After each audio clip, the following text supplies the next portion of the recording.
ಎಲ್ರಿಗೂ ನಮಸ್ಕಾರ. ನಮ್ಮ ಜೊತೆ ಇವತ್ತು ಸುವರ್ಣ ನ್ಯೂಸ್ನ ಪದ್ಮಶ್ರೀ ಭಟ್ ಇದ್ದಾರೆ.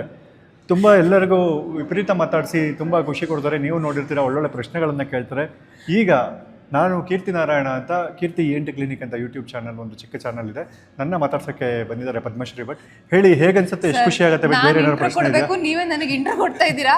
ಎಲ್ಲರೂ ENT ಕ್ಲಿನಿಕ್ಗೆ ಹೋಗ್ತಾ ಇದ್ರು, ಇವಾಗ ENT ಕ್ಲಿನಿಕ್ ಅವರು ನಮ್ಮ ಒಂದು ಕಾರ್ಯಕ್ರಮಕ್ಕೆ ಬಂದಿರೋದು ತುಂಬಾ ಖುಷಿಯಾದಂಥ ವಿಷಯ. Thank you sir. ಅದಕ್ಕಿಂತ ಜಾಸ್ತಿ ಖುಷಿ ನೀವು ನಾನು ಇನ್ವೈಟ್ ಮಾಡಿರೋದು ಅಲ್ವಾ?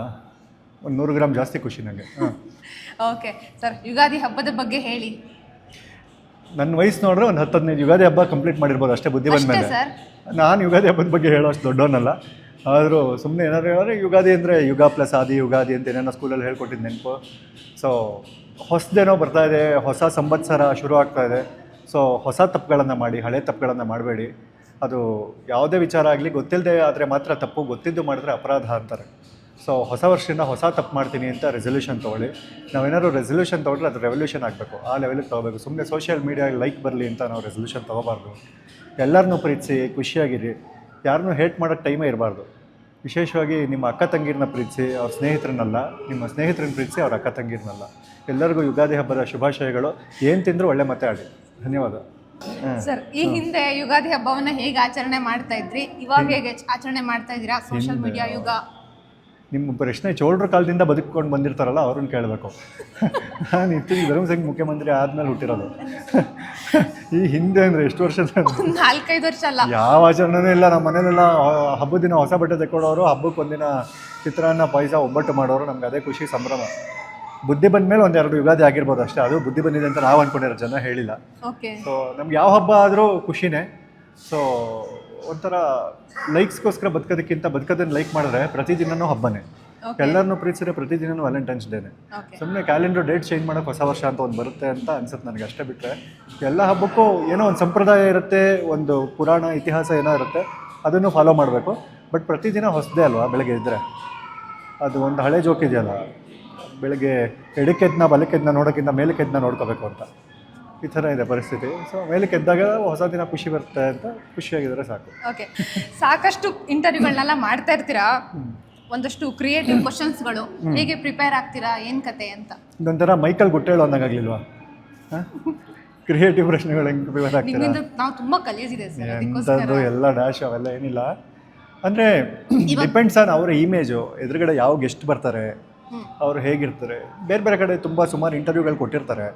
ಆ ಇಂಟರ್ವ್ಯೂಗಳನ್ನೆಲ್ಲ ನೋಡಿದ್ರೆ ಯಾವ್ಯಾವುದೋ ಪ್ರಶ್ನೆಗಳಿರುತ್ತಲ್ವ, ರಿಪೀಟ್ ಆಗಿಬಿಟ್ಟಿರುತ್ತೆ.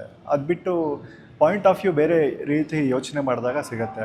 ನಮಗೊಂದು ಹಠ ಇರಬೇಕು, ವಿಶೇಷವಾಗಿ ಏನಾದ್ರು ಕೇಳಬೇಕು ಅಂತ. ಅಂದರೆ ನಿಮಗೆ ಪ್ರಶ್ನೆಗಳಿಂದನೇ ಗೆಲ್ಲಬೇಕು ಅಂತ ಹಠ ಪಟ್ಟಿ ಕೂತ್ಕೊಂಡ್ರೆ ಏನು ಬೇಕಾದ್ರೂ ಮಾಡ್ಬೋದು ಅಂತ. ಅದು ನಾವು ನಮ್ಮ ಚಾನಲ್ನ ತುಂಬ ಪ್ರೀತಿಸೋರಾಗಿರೋದ್ರಿಂದ ಆ ಪ್ರೀತಿಗೋಸ್ಕರ ಏನು ಬೇಕಾದ್ರೂ ಮಾಡ್ತೀವಿ ಅಲ್ವಾ? ಈಗ ಒಬ್ಬಂಗೆ ಯಾರೋ ಅವನು ನಿದ್ದೆನ ತುಂಬ ಪ್ರೀತಿಸ್ತಾನಂತೆ. 10 ಗಂಟೆ ಕಡಿಮೆ ಎದ್ದೇಳೋದೇ ಇಲ್ಲ ಬೆಳಗ್ಗೆ ಹೊತ್ತು. ಬಟ್ ನೆಕ್ಸ್ಟ್ ಡೇ ಬೆಳಗ್ಗೆ ಅವನ ಗರ್ಲ್ ಫ್ರೆಂಡ್ ಏನೋ ಏರ್ಪೋರ್ಟಿಂದ ಬರ್ತಾಳೆ ಬೆಳಗಿನ ಜಾವ 4 ಗಂಟೆಗೆ ಅಂದರೆ ಅವ್ನು ನಿದ್ದೆ ಮಾಡ್ತಾನೆ, ಏರ್ಪೋರ್ಟಿಗೆ ಹೋಗ್ತಾನಲ್ವಾ? ನಿದ್ದೆ ದಿನ 10 ಗಂಟೆ ಕಡಿಮೆ ಎದ್ದೇಳದೆ ಇದ್ದೋ 4 ಗಂಟೆಗೆ ಏರ್ಪೋರ್ಟ್ಗೆ ಹೋಗ್ತಾನೆ ಅಂದರೆ ಅವ್ನು ಅವ್ರ ಹುಡುಗಿನ ಜಾಸ್ತಿ ಪ್ರೀತಿಸ್ತಾನೆ ಅಂತ. ಸೊ ನಿಮ್ಮ ಪ್ರೀತಿಯಲ್ಲಿರುತ್ತೆ, ಅಲ್ಲಿ ಪ್ರಿಯಾರಿಟಿ ಇರುತ್ತೆ. ಪ್ರಿಯಾರಿಟಿಗೆ ಏನೇನು ಬೇಕೋ ಮಾಡ್ತೀವಿ ಅಂತ. ಅಲ್ಲೊಂದು ಸಣ್ಣ ಹಠ ಇರುತ್ತೆ, ಏನಾದ್ರು ಹೊಸದಾಗಿ ಮಾಡಬೇಕು ಅಂತ. ಹಾಗಂತಬಿಟ್ಟು ನಾನು ಮಾಡಿರೋದು ಯಾರೂ ಮಾಡಿಲ್ಲ ಅಂತೇನಲ್ಲ, ಎಲ್ಲ ತುಂಬ ಜನ ಮಾಡಿಬಿಟ್ಟಿದ್ದಾರೆ. ಎಲ್ಲರೂ ರಾಮನು ಕಾಡಿಗೆ ಹೋದನು ಅಂತಿದ್ದಾರೆ, ನಾವು ರಾಮನು ಫ್ಲೈಓವರ್ ಹತ್ತಿ ಇಳಿದು ಕಾಡಿಗೆ ರೀಚ್ ಆದನು ಅಂತ ಹೇಳ್ತಿದ್ದೀವಿ ಅಷ್ಟೇ. ಡೆಸ್ಟಿನೇಷನ್ ಕಾಡೆ, ಹೇಳೋ ರೀತಿ ವಿಧಾನ ಬೇರೆ ಇರುತ್ತೆ ಅಷ್ಟೇ. ನಮಗೂ ನಿಮಗೂ ತುಂಬ ಕ್ರಿಯೇಟಿವ್ ಡಿಫ್ರೆನ್ಸ್ ಇರುತ್ತೆ. ನೀವು ಮಾಡಿದ್ದು ಒಂದಷ್ಟು ತುಂಬ ಚೆನ್ನಾಗಿರುತ್ತೆ, ನೀವು ಮಾಡಿದ್ದು ನನಗೆ ಮಾಡೋಕ್ಕೆ ಬರದೇ ಇರ್ಬೋದು, ನಾನು ಮಾಡಿದ್ದು ನಿಮಗೆ ಮಾಡೋಕ್ಕೆ ಬರದೇ ಇರ್ಬೋದು ಅಷ್ಟೇ. ಸೊ ಜನ ನಿಮ್ಮನ್ನು ಬೇರೆ ರೀತಿ ಇಷ್ಟಪಡ್ತಿರ್ತಾರೆ, ನಮ್ಮನ್ನು ಬೇರೆ ರೀತಿ ಇಷ್ಟಪಡ್ತಿರ್ತಾರೆ.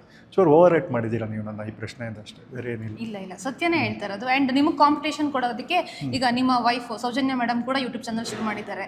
ಕಾಂಪಿಟೇಷನ್ ಹೇಗಿದೆ ಸರ್ ಮನೆಯಲ್ಲಿ? ಯಾರು ಇಂಟರ್ವ್ಯೂ ಮಾಡಬೇಕು, ನೀವು ಯಾಕೆ ಲೈನ್ ಅಪ್ ಮಾಡಿದ್ರಿ, ನಾನು ಲೈನ್ ಅಪ್ ಮಾಡಬೇಕಿತ್ತು, ಹಿಂಗೆಲ್ಲ ಏನು ಜಗಳ, ಕಲಹ, ಯುದ್ಧ ಆಗಲ್ವಾ ಸರ್? ಇಲ್ಲ, ಅದು ಕಾಂಪಿಟೇಷನ್ ಇಲ್ಲ. ಅದು ನಮ್ಮ ಚಾನಲ್ಲಿ ಅವಳು ಆನ್ ಏರ್ಗಿಂತ ಆಫ್ ಏರ್ ಜಾಸ್ತಿ ಕಾಂಪಿಟೇಷನ್ ಕೊಡ್ತಾಳೆ. ಓಕೆ, ತುಂಬ ಫೈಟ್ ನಡೆಯುತ್ತೆ, ವಾದ ವಿವಾದಗಳಾಗತ್ತೆ. ಬಟ್ ಯಾವಾಗಲೂ ಅವಳೇ ಗೆಲ್ತಾಳೆ. ಸೊ ಮಾತಲ್ಲಿ ನಿಮ್ಮನ್ನ ಗೆಲ್ಲಕ್ಕಾಗಲ್ಲ, ಆದ್ರೂ ಸೌಜನ್ಯ ಮೇಡಮ್ ಗೆಲ್ತಿರೋದು ನನಗೆ ನಿಜವಾಗ್ಲೂ ವೈಯಕ್ತಿಕವಾಗಿ ಖುಷಿ ಆಗುತ್ತೆ. ಇಲ್ಲ, ಹೆಂಡತಿರ ಮುಂದೆ ಸೋಲೋದಕ್ಕಿಂತ ದೊಡ್ಡ ಗೆಲುವು ಇನ್ನೇನಿಲ್ಲ ಅಲ್ಲ. ಹಾಗಾಗಿ ಅಷ್ಟೇ. ಕಾಂಪಿಟೇಷನ್ ಅಂತ ಯಾರನ್ನೂ ಏನು ಕನ್ಸಿಡರ್ ಮಾಡೋಂಗಿಲ್ಲ. ಈಗ ನೀವು ವೀಡಿಯೋ ಮಾಡ್ತಾಯಿದ್ರೆ ನಾನು ವೀಡಿಯೋ ಮಾಡ್ತಾಯಿದ್ದೆ, ನನಗೂ ನಿಮಗೂ ಕಾಂಪಿಟೇಷನ್ ಇಲ್ಲ ಅಲ್ವಾ? ನಿಮ್ಮ ಕಂಟೆಂಟೇ ಬೇರೆ, ನನ್ನ ಕಂಟೆಂಟೇ ಬೇರೆ ಅಲ್ವಾ? ಸೊ ಹಾಗಾಗಿ ಆ ಥರ ಕಾಂಪಿಟೇಷನ್ ಅಂತ ಏನು ಯಾರನ್ನೂ ಟ್ರೀಟ್ ಮಾಡಿಲ್ಲ. ಎಲ್ಲ ಚಾನಲಲ್ಲೂ ಏನೋ ಒಳ್ಳೇದಿರುತ್ತೆ. ನಂದರಲ್ಲೂ ನನ್ನ ಚಾನಲಿಗೆ ಬೈದವರು ತುಂಬ ಜನ ಇದ್ದಾರೆ. That's okay. ಅವ್ರಿಗೆ ವರ್ಕ್ ಆಗಿಲ್ಲದೆ ಇರಬಹುದು, ಅದೇನು ತೊಂದರೆ ಏನಿಲ್ಲ.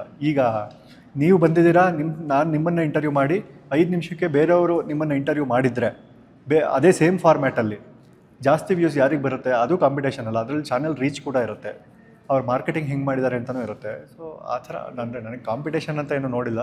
ಹೆಂಡ್ತಿನ ಕಾಂಪಿಟೇಷನ್ ಅಂತ ನೋಡಿದ್ರೆ ಅದು ತುಂಬ ಕಷ್ಟ. ಅದಕ್ಕೆ ಕೇಳಿದ್ದು ಸರ್, ಹೆಂಡತಿ ಕಾಂಪಿಟೇಷನ್ ಹೇಗಿದೆ ಅಂತ. ಇಲ್ಲ, ಅದು ಕಾಂಪಿಟೇಷನ್ ಅಲ್ಲ, ಅದು ಒಂಥರ ಸ್ವೀಟ್ ಕೊಲಾಬ್ರೇಷನ್ ಅದು.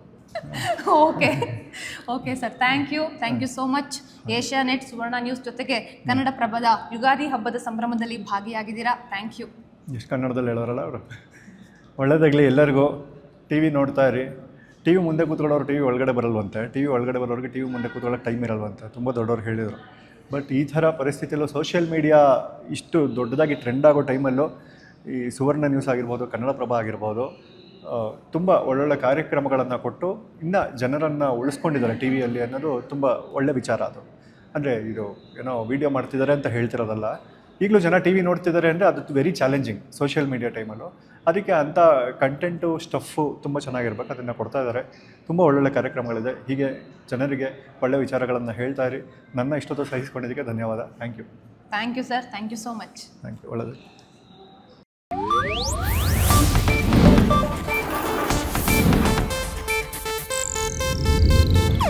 ಇದು ಏಷ್ಯಾನೆಟ್ ನ್ಯೂಸ್ ನೆಟ್ವರ್ಕ್ ಪ್ರಸ್ತುತಿ.